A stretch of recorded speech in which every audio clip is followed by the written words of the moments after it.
Present. Councillor McBain. In chamber. Councillor Robertson. Present in the chamber. Councillor Wilson. Present in the chamber. Are there any declarations of interest? Thank you, Diane. We move on to performance management. Before we start, I'd like to welcome Michael Wilkie and Taimur Alam from KPMG, our auditors. Thank you for attending, colleagues. We had an informal meeting with them at 1:30, which I think was very useful. We also have back with us today for the first time in a long time is Andy Priestman. Welcome, Andy. Nice to see you again. We also today say goodbye to Francis Scott of Glasgow City Council. Francis, thank you very much for standing in and helping us out. On behalf of the committee, I wrote to the Chief Executive of Glasgow City Council and also the City Treasurer, Councillor Ricky Bell, thanking them for the loan of Francis for this period. So welcome, Francis.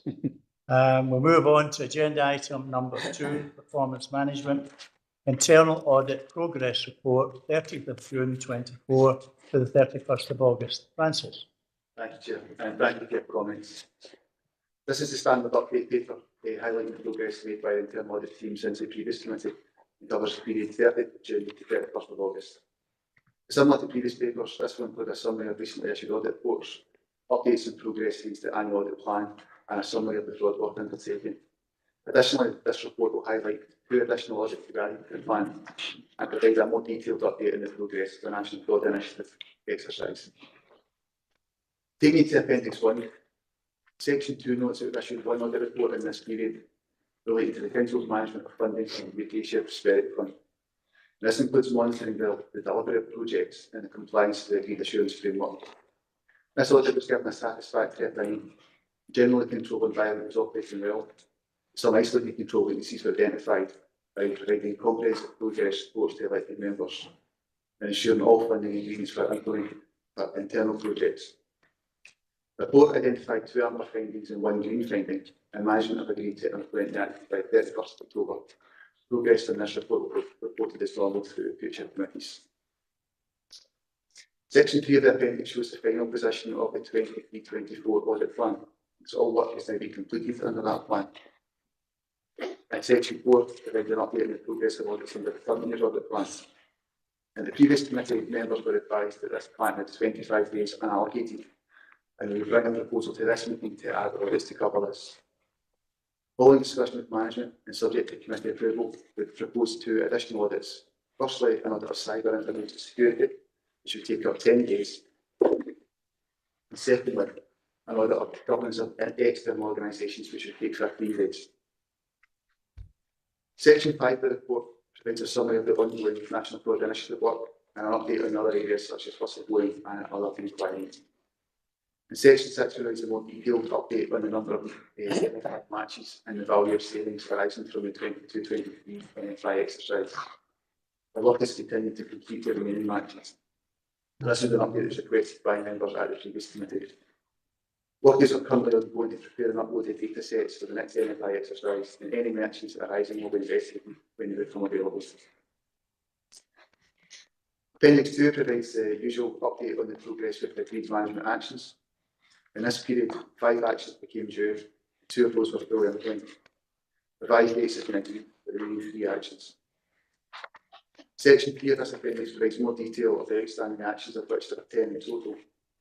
And Section 4 provides an update on the progress of the 3 actions with the revised due dates. For this meeting, we've also included Section 6 on the current green actions. This committee will be aware that we will provide regular updates on the greens, the periodical report on the current status of them. There are 17 green actions which have not yet been implemented, and 7 of these are not yet due for completion. This committee is asked to note the progress during the period and to approve the proposal to add the audits of cyber information security and governance of external organisations to the audit plan. The committee is also asked to note the progress of the green actions and the current position of the NFI.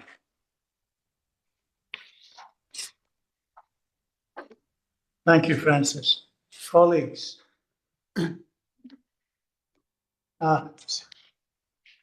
Councillor McCabe, you have a question. Thank you. There's a comment, if you'll indulge me, Chair. First question is in 310. Just maybe get a wee bit more reasoning behind why these two particular audits have been identified as priorities.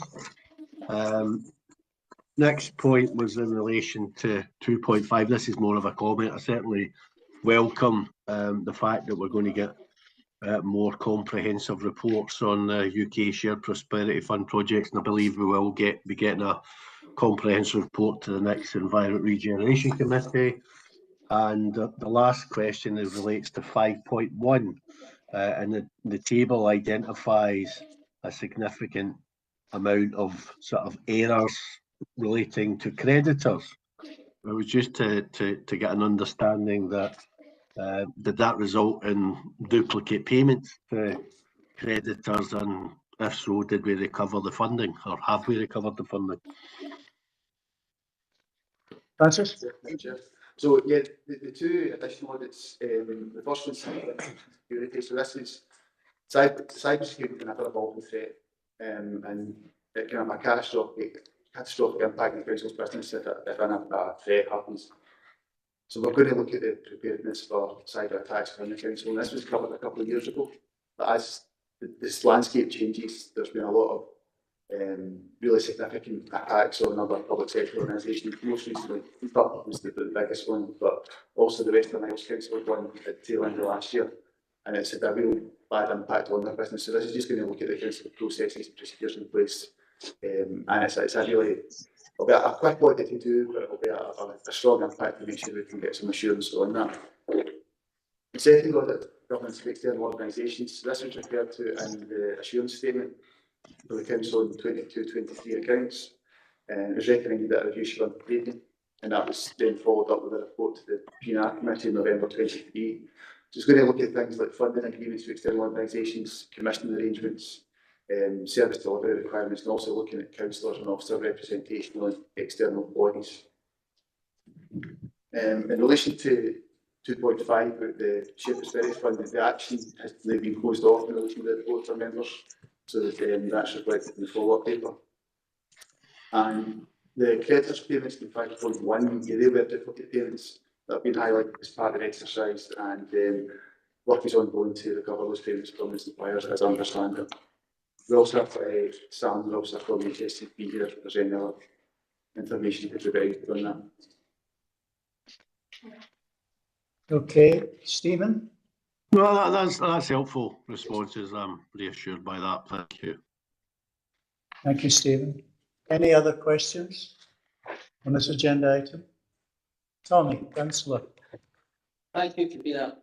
Big page 24, corporate purchase cards. We were told previously this item would be prioritised, and with a closing date of the 31st of August, and that date subsequently been missed, as we can see from the report, which is the third time that deadline has been missed. And I just wonder something to tell them why. Thank you. Francis? Sure. Stuart Jimison. Is he in charge of corporate cards? Right. Mr. Jimison, would you like to answer the question from Councillor McVeigh? Through you, Chair, Convener. I can only apologise that there has been slippage, Councillor McVeigh, but I can confirm that the matter has now been dealt with, and it is complete. Thank you. Councillor McVeigh said he's happy with that. Any other questions? I don't see anything in the chamber. I see nothing on the screen. Well, in that case, we move forward to agenda item number 3, external audit action plans, current actions. Francis. Thanks, Chair. This is a brief summary on the progress of external audit actions. There are currently 4 actions which have not yet been implemented, but none of them are due during the period of this report.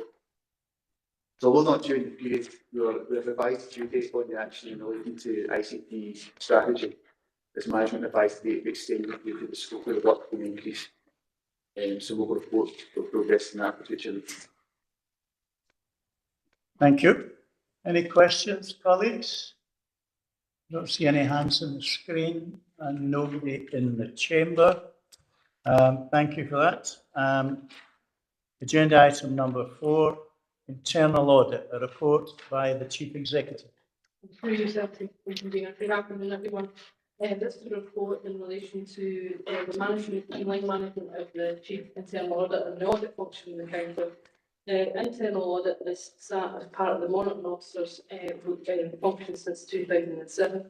As members will know, we are out to recruit a chief finance officer, and in the recruitment of that, we've looked at what the structures were like elsewhere across Scotland.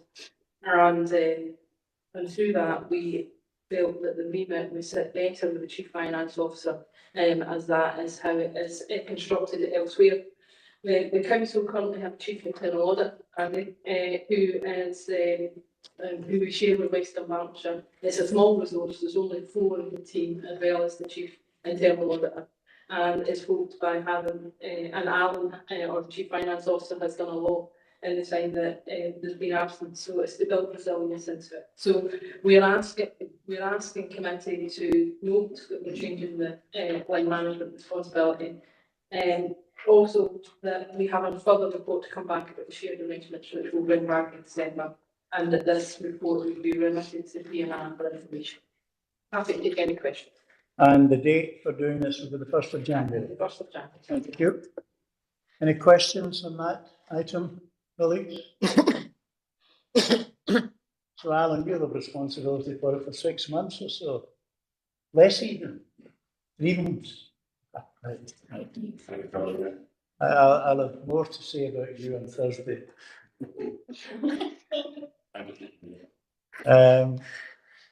Performance management, agenda item number 5. Diane? When the private session, so I'll just confirm. And I can confirm that we've stopped streaming.